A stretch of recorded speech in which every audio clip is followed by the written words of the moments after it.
Καλώς ήρθατε στα μετρήσιμα και μη μετρήσιμα ουσιαστικά. Μετρήσιμα και μη μετρήσιμα. Μετρήσιμα ουσιαστικά μπορούμε να τα μετρήσουμε. 1, 2, 3.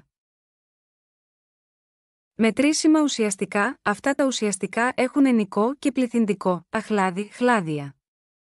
Μπορούμε να χρησιμοποιήσουμε έναν αριθμό, το αόριστο άρθρο 1, 1, πριν από το ουσιαστικό. 2 κεράσια. 1 αχλάδι. Μετρήσιμα ουσιαστικά, παραδείγματα, 3 αυγά, 4 ντομάτες, 1 φράουλα. Μη μετρήσιμα ουσιαστικά, δεν μπορούμε να τα μετρήσουμε και είναι πάντα μοναδικά.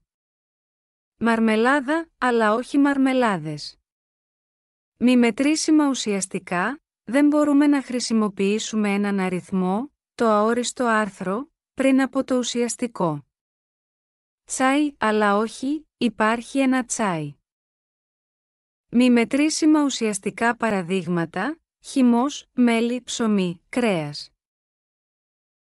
Μη μετρήσιμα ουσιαστικά εξαίρεση, μπορούμε να χρησιμοποιήσουμε έναν αριθμό, το αόριστο άρθρο, με μη μετρήσιμα ουσιαστικά όταν χρησιμοποιούμε ένα άλλο μετρήσιμο ουσιαστικό μαζί τους.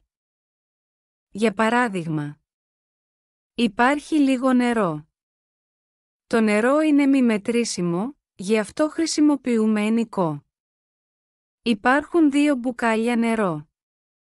Το νερό είναι μη μετρήσιμο, αλλά μπορούμε να μετρήσουμε μπουκάλια. 1, 2. Χρησιμοποιούμε λοιπόν τον πληθυντικό. Αυτά προς το παρόν. Ελπίζω να το διασκέδασες.